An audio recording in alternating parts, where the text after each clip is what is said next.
কি অবস্থা সবার? র্যান্ডম অ্যানিমেশনের রেকর্ড অফ র্যাগনারকের সিজন 2 এর এপিসোড 2 এবং 3 এ সকলকে জানাচ্ছি স্বাগতম। যত দ্রুত সম্ভব আমি এই রেকর্ড অফ র্যাগনারক সিরিজটাকে শেষ করে দিব। তো আমি আর বেশি কথা না বলে সরাসরি এই ভিডিও শুরু করি। তবে গাইস, ভিডিওটি স্টার্ট হওয়ার পূর্বে ছোট্ট একটি কমার্শিয়াল বিজ্ঞাপন রয়েছে এবং তোমরা জানো কমার্শিয়াল বিজ্ঞাপন আসলে কি করতে হবে। বিজ্ঞাপন দেখার প্রয়োজন নেই, তোমরা ডিরেক্ট স্কিপ করে মূল ভিডিওতে যাবে।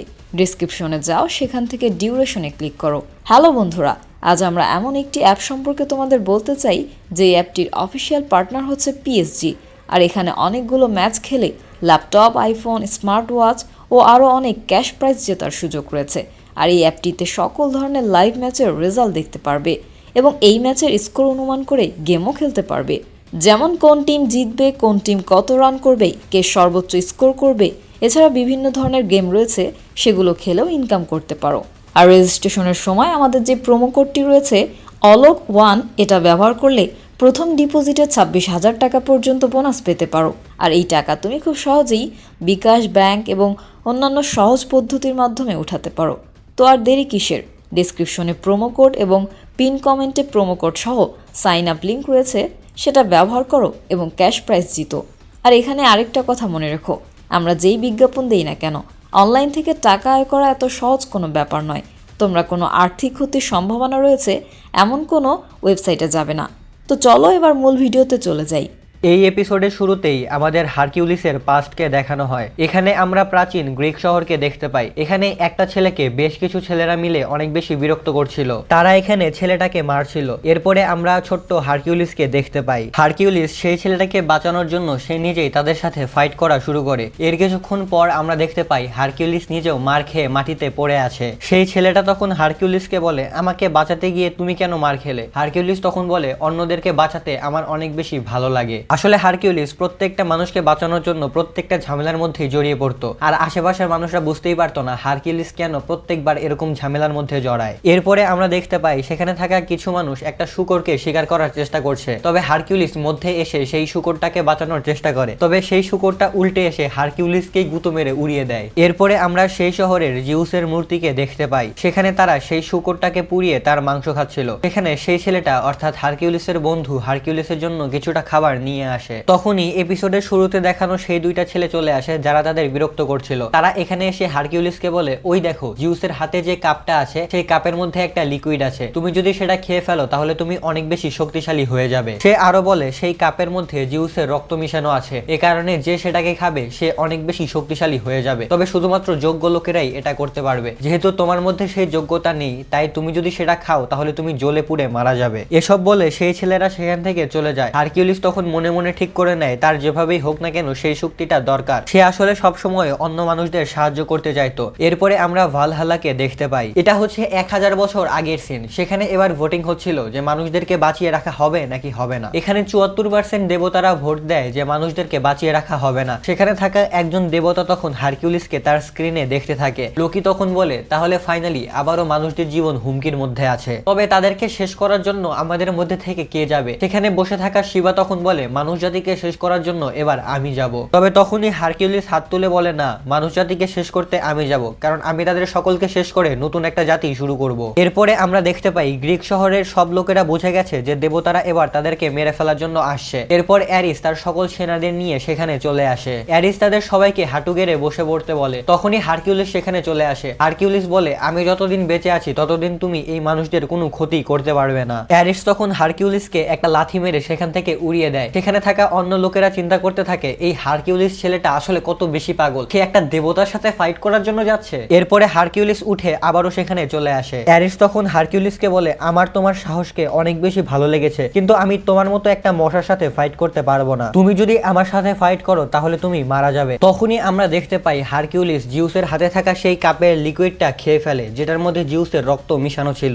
এটা খাওয়ার সাথে সাথেই হারকিউলিসের শরীরের মধ্যে অদ্ভুত ধরনের রিয়াকশন হতে শুরু করে। সে এখানে ছটফট করতে থাকে। অ্যারিস তখন বলে আমার বাবার রক্ত কোনো সাধারণ রক্ত না যে কেউ এটাকে খেয়ে ফেলতে পারবে, যে এটাকে খাবে সে জ্বলে পুড়ে সেখানেই মারা যাবে। তবে তখনই সবাইকে অবাক করে দিয়ে হারকিউলিস এখানে আলাদা একটা ফর্মে চলে আসে। সে এখানে আরো অনেক বেশি শক্তিশালী হয়ে গিয়েছিল। অ্যারিস এটা দেখে অনেক বেশি অবাক হয়ে যায়, কারণ তার বাবার রক্ত খাওয়ার পরেও হারকিউলিস এখনো বেঁচে আছে। তখনই অ্যারিসের পেছনে থাকা সৈন্যরা হারকিউলিসের উপরে অ্যাটাক করে দেয়, তবে হারকিউলিস খুবই সহজে তাদের প্রত্যেককেই হারিয়ে দেয়। এরপরে আমরা হারকিউলিস আর অ্যারিসের ফাইট দেখতে পাই। তখনই সেখানে জিউস চলে আসে আর তাদের দুজনের ফাইট থামিয়ে দেয়। তবে হারকিউলিস এখানে জিউসকে চিনতে পারছিল না, কারণ তাদের মূর্তিতে তো জিউস অনেক বড় সড়ো আর মাসলধারী ছিল, কিন্তু এখানে জিউস একদমই শুকনা। তো এই কারণে হারকিউলিস বিশ্বাসই করতে পারছিল না যে এটা আসলে জিউস। জিউস তখন হারকিউলিসকে বলে, যেহেতু তুমি আমার রক্ত খেয়েই ফেলেছো, তার মানে তুমিও একজন দেবতা হয়ে গেছো, তাই তোমাকে আমার সাথে আসতে হবে। হারকিউলিস তখন বলে, আমি আপনার সাথে যেতে পারবো, কিন্তু তার বদলে আমার কিছু শর্ত আছে। অ্যারিস তখন বলে, তুমি জিউসের সামনে শর্ত রাখছো? হারকিউলিস তখন জিউসকে বলে, আমি আপনার সাথে তখনই যাব যখন আপনি এই মানুষ জাতিকে আগামী 4000 বছরের জন্য নিরাপদে ছেড়ে দিবেন, তাদেরকে তাদের মতো করে বাঁচতে দিবেন। তো জিউস এখানে হারকিউলিসের শর্ত মেনে নেয় এবং হারকিউলিস জিউসের সাথে যেতে থাকে, অর্থাৎ আগামী 4000 বছরের জন্য মানুষ জাতি এখন নিরাপদ। এরপরে আমরা দেখতে পাই জিউস ভালহালাতে হারকিউলিসকে তার নিজের ছেলে হিসেবে স্বীকৃতি দিয়েছে এবং তাকে আগের চেয়ে আরো অনেক বেশি শক্তি দিয়েছে।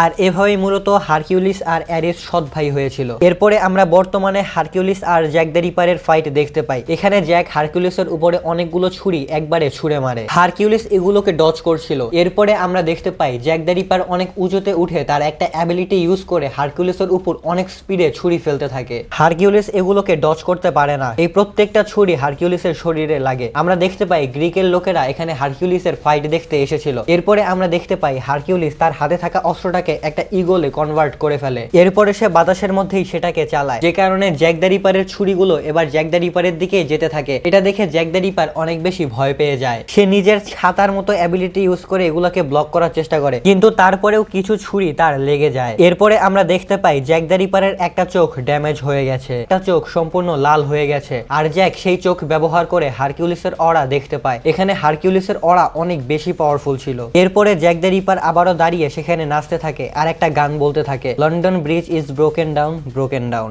এরপরে আমরা জ্যাকের একটা ফ্ল্যাশব্যাক দেখতে পাই। এখানে আমরা লন্ডন শহরকে দেখতে পাই। এখানে একটা পরিবার কোনো একটা জায়গায় যাচ্ছিল। এখানে থাকা মেয়েটা তার বাবাকে বলে, আজকে আমরা কি খাবো? তার বাবা তখন বলে, আজকে তুমি যা খেতে চাইবে আমরা তাই খাবো। মেয়েটা তখন বলে, আজকে তাহলে আমি মুরগির মাংস খেতে চাই। তার বাবা তখন বলে, আচ্ছা ঠিক আছে, আমরা সেটাই খাবো। তার পাশেই একটা গলিতে আমরা দেখতে পাই একটা ছেলে ময়লার ভাগাড়ের মধ্যে থেকে কিছু খাবার খুঁজছে। সে তখন একটা রুটি খুঁজে পায়, তবে তখনই সেখানে একটা লোক এসে তাকে লাথি মেরে সেখান থেকে ফেলে দেয়। সেই লোকটা তখন বলে, তুমি এখানে আবারও চলে এসেছো? এগুলো আমার রেস্টুরেন্টের খাবার, আর তুমি আমার রেস্টুরেন্টের খাবার খেতে পারবে না, সেটা ভালো খাবার হোক অথবা পচা খাবার হোক। আমি আমার রেস্টুরেন্টের কোনো খাবারই তোমাকে খেতে দিব না। তুমি যদি ফেলে দেওয়া খাবারও খাও তাহলেও তোমাকে সেটা টাকা দিতে হবে, আর তুমি যদি টাকা দিতে না পারো তাহলে তুমি আর কখনোই এখানে আসবে না। সেই ছেলেটা তখন বলে, আমাকে ক্ষমা করে দিন, আমি আর কখনোই এখানে আসবো না, তবে আমাকে দয়া করে এই রুটিটা নিয়ে যেতে দিন। তবে সেই রেস্টুরেন্টের মালিক তাকে এটা নিতে দেয় না। আর আমরা এখানে জানতে পারি এই ছেলেটাই হলো জ্যাক দ্য রিপার, আর এই মুহূর্তে তার বয়স 12 বছর। জ্যাক শুধুমাত্র সেই রুটিটার জন্য তার কাছে ভিক্ষা চাইতে থাকে। তখনই জ্যাক সেই লোকটার দিকে তাকায় আর সে তার মধ্যে লাল রঙের অরা দেখতে পায়, আর আমরা দেখতে পাই লাল রঙের অরা মূলত রাগকে রিপ্রেজেন্ট করে। এরপরে আমরা দেখতে পাই জ্যাক এবার তার পা ধরে ফেলেছে। সে তাকে বলে, আমি আর কখনোই এখানে আসবো না, আমি আপনার কাছে ভিক্ষা চাইছি, কিন্তু তারপরেও আমাকে সেই রুটিটা দিয়ে দিন। এরপরে আমরা দেখতে পাই সেই লোকটা এবার কিছুটা খাবার জ্যাককে দেয়, যদিও এগুলো কিন্তু ভালো খাবার না, এগুলো সেই ডাস্টবিনের খাবার। এরপরে সে জ্যাককে বলে, এবারই কিন্তু শেষ, এরপরে আমি যদি তোমাকে এখানে দেখি আমি তাহলে তোমাকে মেরে ফেলবো। এরপরে আমরা দেখতে পাই জ্যাক খুশি মনে সেই খাবারগুলো নিয়ে সেখান থেকে চলে যাচ্ছে।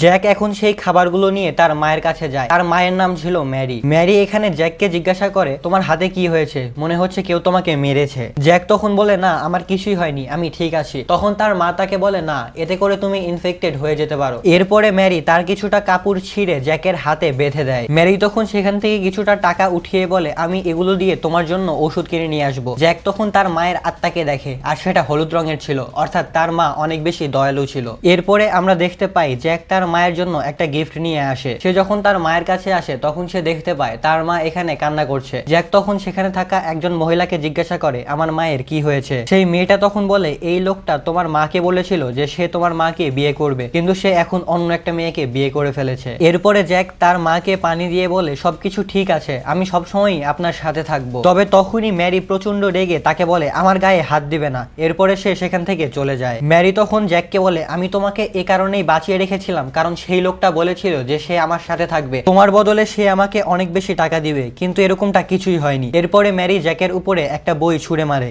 এ কারণে জ্যাকের মুখ দিয়ে তখন রক্ত বের হতে থাকে। জ্যাক এবার ভাবতে থাকে আমার মা আসলে কত বেশি ভালো ছিল, কিন্তু সে আসলে আমাকে বাঁচিয়ে রেখেছিল অন্য একটা মানুষের জন্য। জ্যাক এবার তার মায়ের দিকে তাকায়, আর সে এখন তার মায়ের মধ্যে থেকে লাল রঙের অরা দেখতে পায়। জ্যাক তখন বলে যখন কেউ রেগে যায় তখনই তার শরীরের মধ্যে থেকে এরকম রং হয়। এরপর সে তার মাকে বলে মা তুমি চিন্তা করো না, আমি তোমাকে এই লাল রং থেকে মুক্ত করে দিব। জ্যাক তখন তার মায়ের গলা চেপে ধরে, তার মা তখন জ্যাককে ধাক্কা দিয়ে পেছনে সরিয়ে দেয়। তবে জ্যাক তখন একটা ছুরি নিয়ে তার মায়ের গলার মধ্যে ছুরি ঢুকিয়ে দেয়। জ্যাক তখন তার মাকে জড়িয়ে ধরে বলে তুমি আসলেই অনেক ভালো একজন মা ছিলে, আর আমি তোমাকে সেই লাল রং থেকে মুক্ত করে দিয়েছি। অর্থাৎ জ্যাক এখানে ধীরে ধীরে সাইকো হয়ে উঠছে। এরপরে জ্যাক একটা চাকু নিয়ে তার বাবার কাছে গিয়ে বলে mister Jack Smith. Jack Smith তখন অনেক ভয় পেয়ে গিয়ে তাকে বলে তুমি কি আমার ফ্যান, তুমি কি আমার কাছ থেকে টাকা চাও? সে তখন জ্যাককে বলে আমাকে ক্ষমা করে দাও, তোমার যা দরকার আমি তোমাকে সেই সবকিছুই দিব, কিন্তু আমাকে বেঁচে থাকতে দাও। জ্যাক দ্য রিপার তখন বলে দেবতারা সব জায়গায় আছে, তারা যদি চায় তারা তোমাকে অবশ্যই বাঁচিয়ে নিবে। এরপরে জ্যাক তার বাবার কাছে গিয়ে তার গলায় চাকু চালিয়ে তাকে সেখানেই মেরে ফেলে। এই সমস্ত ঘটনার পর 1900 শতকের দিকে হঠাৎ করেই জ্যাক উধাও হয়ে যায়। তবে যখন লন্ডন সিটি আবারও অনেক বড় হচ্ছিল, সেটা যখন পৃথিবীর সবচেয়ে বড় শহরে পরিণত হচ্ছিল, তখন লন্ডনের একটা অন্ধকার গলির মধ্যে আমরা জ্যাককে দেখতে পাই। সে এখানে গান গাইতে গাইতে যাচ্ছিল। আমরা তার সারা শরীরে আর তার কাছে থাকা চাকুতে রক্ত দেখতে পাই। সে এখানে সেই গানটাই গাচ্ছিল, London bridge is broken down, broken down. এরপরে আমরা বর্তমানে জ্যাক দ্য রিপার আর হারকিউলিসকে দেখতে পাই। জ্যাক এখানে হারকিউলিসকে বলে প্রত্যেকটা মানুষই আলাদা আলাদা দুনিয়া থেকে এসেছে, তাদের প্রত্যেকেরই চিন্তা ভাবনা আলাদা আলাদা। সে বলে তবে তারপরেও তাদেরকে মরতেই হবে, তাদেরকে যেতেই হবে, আর মৃত্যুর সময় তারাও নিজেদের সাথে ইমোশন নিয়ে যাবে। তখনই হারকিউলিস তার উপরে আক্রমণ করে দিয়ে বলে আমি তোমাকে দেখাবো যে ভয় আসলে কি জিনিস। হারকিউলিস এখানে জ্যাক দ্য রিপারের উপর অনেক পাওয়ারফুল একটা আক্রমণ করেছিল, তবে জ্যাক দ্য রিপার এটাকে ডজ করে, কিন্তু এটার কারণে তার সকল চাকুই ভেঙে যায়। হ্যামডেল তখন বলে হারকিউলিস জ্যাক দ্য রিপারের উপরে আক্রমণ করেছিল, কিন্তু জ্যাক দ্য রিপার সেটাকে ব্লক করে দিয়েছে। আমরা দেখতে পাই জ্যাক দ্য রিপার এখন একটা দেয়ালের কাছে চলে এসেছে। জ্যাক দ্য রিপার তখন হারকিউলিসকে বলে তুমি আমাকে মারতে পারবে না, এটা বলেই সে সেখানে থাকা একটা টাওয়ারের উপর উঠে যেতে থাকে। তবে হারকিউলিস তখন সেই টাওয়ারটাকেই ভেঙে নিচে ফেলে দেয়। জ্যাক তখন সেখানে থাকা সেই ঘড়িটাতে ঝুলেছিল। হারকিউলিস তখন বলে এখন সবকিছুই শেষ হয়ে গেছে। হারকিউলিস এবার তার অস্ত্রটাকে একটা সার্টেইন বুলে ট্রান্সফর্ম করে ফেলে। হারকিউলিস যখন তার এই অস্ত্রটা দিয়ে জ্যাক দ্য রিপারের উপরে আক্রমণ করতে যায়, তখন জ্যাক দ্য রিপার সেই ঘড়িটাকে হারকিউলিসের দিকে ছুঁড়ে মারে। হারকিউলিস তখন বলে এটা করে কোনো লাভই নেই, তোমার কোনো অস্ত্রই আমার উপরে কাজ করবে না, শুধুমাত্র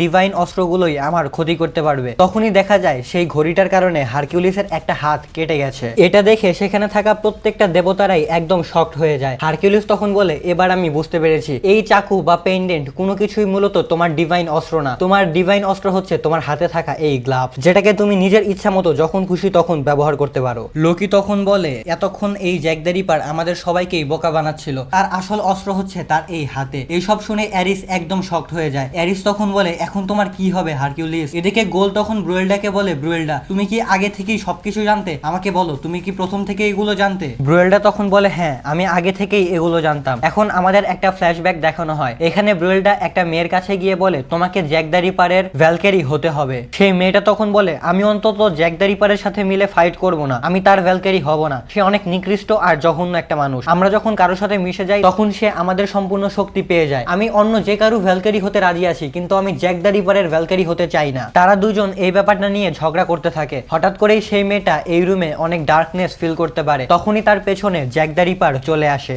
জ্যাক দ্য রিপার এসেই সেই মেয়েটার গলা টিপে ধরে। সে তখন মেয়েটাকে বলে তুমি যদি আমার ভ্যালকেরি হয়ে যাও তাহলেই আমি শুধু তোমাকে বাঁচতে দিব, তা না হলে আমি তোমাকে এখানেই মেরে ফেলবো। সেই মেয়েটা তখন ব্রুয়েলডার দিকে তাকায় যেন ব্রুয়েলডা তাকে বাঁচায়, তবে ব্রুয়েলডা এখানে কিছুই বলে না। এই কারণে ভয়ে সেই মেয়েটা এবার জ্যাক দ্য রিপারেরই ভ্যালকেরি হয়ে যায়। সিন শিফট হয় আর আমরা দেখতে পাই ব্রুয়েলডা মূলত এই ঘটনাটা গোলকে বলছে। এসব শুনে গোল একদম শকড হয়ে যায় আর সে অনেক বেশি কষ্ট পায়। গোল তখন ব্রুয়েলডাকে জিজ্ঞাসা করে তুমি এরকমটা কেন করলে? ব্রুয়েলডা তখন বলে আমাদেরকে মাঝে মাঝে এরকম কাজ করতে হয়, আমি যদি এই কাজগুলো না করি তাহলে আমরা এই ফাইট জিততে পারবো না। এবার জ্যাক দ্য রিপার হারকিউলিসকে বলতে থাকে তোমার কি মনে হয়েছে তুমি আমাকে এত সহজেই হারিয়ে দিতে পারবে? এই দেখো আমি যে জিনিসটাকেই টাচ করি সেই জিনিসটাই অনেক বেশি পাওয়ারফুল হয়ে যায়। সেই জিনিসটা যতই দুর্বল হোক না কেন আমার স্পর্শ পাওয়ার সাথে সাথেই সেটা অনেক বেশি পাওয়ারফুল হয়ে যায় আর সেটা ডিভাইন অস্ত্র হয়ে যায়, তাই যে কোনো কিছুই তোমাকে ড্যামেজ দিতে সক্ষম। এটা শুনে সেখানে থাকা প্রত্যেকটা দেবতারাই একদম শকড হয়ে যায়। তারা তখন বলতে থাকে তার মানে এই পুরো লন্ডন শহরই হলো তার অস্ত্র। আর এখানেই এই এপিসোডটা শেষ হয়ে যায়। আজকে আমরা মোট 2টা এপিসোড সম্পর্কে জেনেছি,